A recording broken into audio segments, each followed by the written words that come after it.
Hello guys, and welcome to training journal number 1.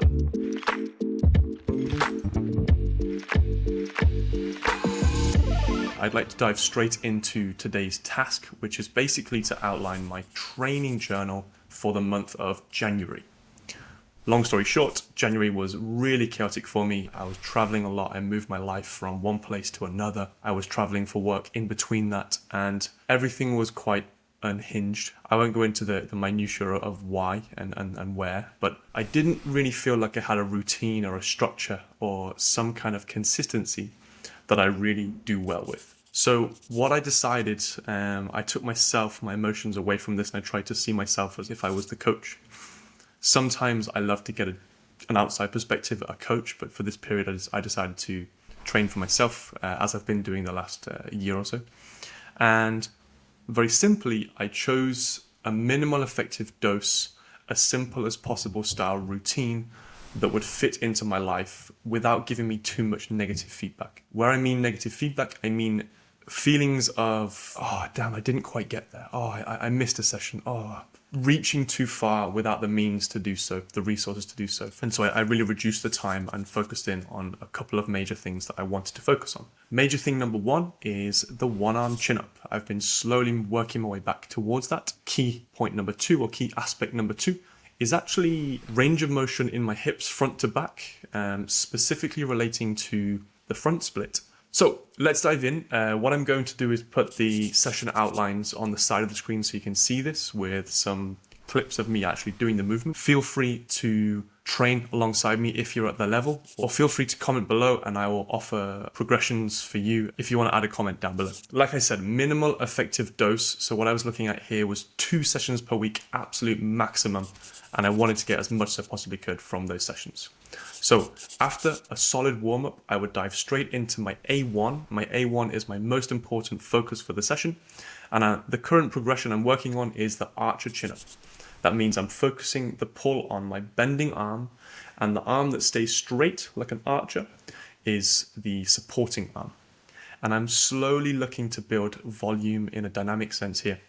I've worked for a really long time on isometric strength, and I'm now finally able to work dynamically. Why, you may ask? Well, very simply, many people look at skills and higher level skills from a muscular perspective and miss the connective tissue aspect, the tendons, ligaments, and these minute details in the joints. But if you dive too quickly into things that require a lot of torsion, a lot of force through joints that are quite simple, like the elbow, you come up short, you have injuries, you have overuse injuries, you have pain, whatever it may be.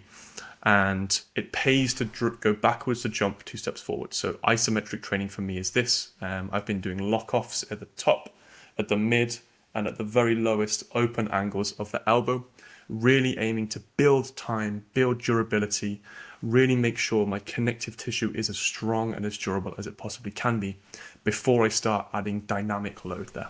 I've done that for the past, since September, so September, October, November, December, 4 months, progressing different things, adding load, blah, blah, blah.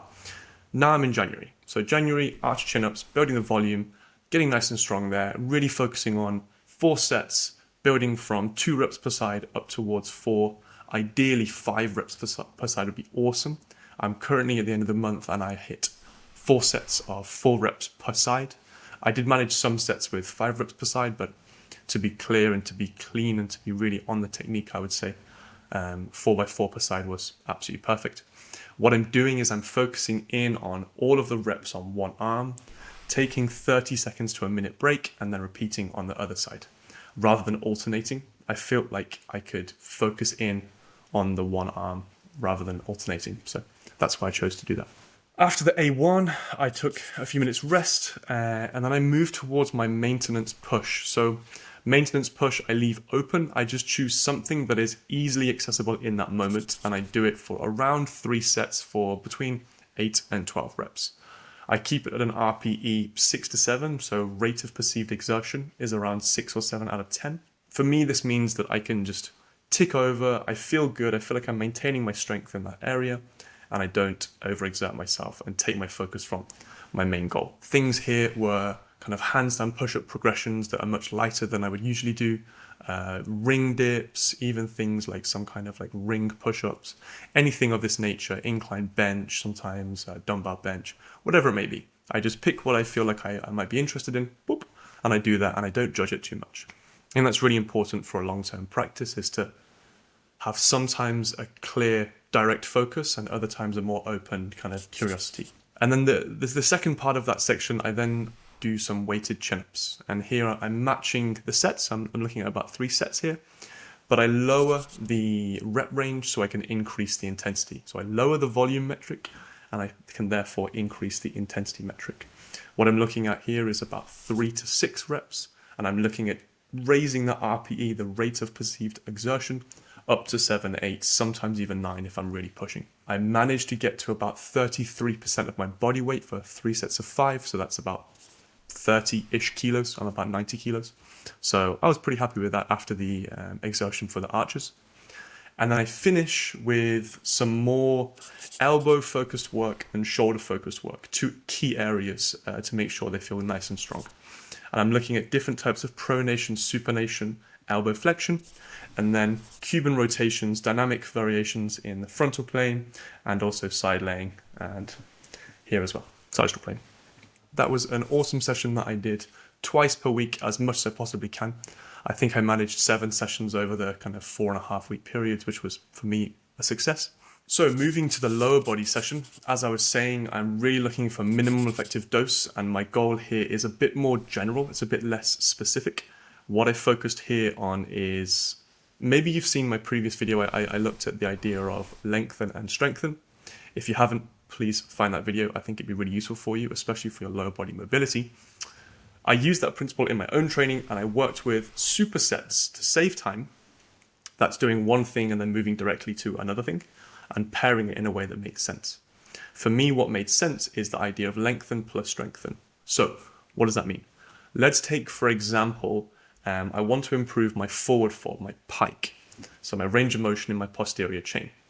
I would choose something that lengthens that area, like a stiff leg good morning, single leg good morning, and I will pair that with something that strengthens through that compressive element, that shortening side. So for example, compressions, toes to bar, and that's what I was working with. For me, what I was doing is single leg good mornings plus toes to bar, and that was really helping me improve my pike mobility. I then, at the back end of the session, would focus on my hip extension. That's the complete inverse. So I was doing split squats with a pause at the bottom to work on my hip extension. And I was combining that with some kind of GHD raise, back extension, something to really get my glutes driving my hips open, again, strengthening, shortening side. And basically that was the main focus on that session. I didn't put too much pressure on it. I was still jogging and moving around and keeping my trail running kind of form very lightly. To begin the session, I would warm up with some kind of open movement tasks just to kind of keep my body a bit more agile, a bit more nimble. And that was it. I really didn't put any focus on intensity, lifting too much heavy weights. If you have any questions, please feel free to comment down below. These videos are not trying to be too fancy. They're just trying to get some nice information across to you to break the barrier between what I'm doing and what you could be doing. I'm more than happy to offer progressions, tips. If you'd like to take that conversation further and support me and the podcast and the ongoing process here, I have a Patreon, and of course, keep figuring things out. Thanks for watching.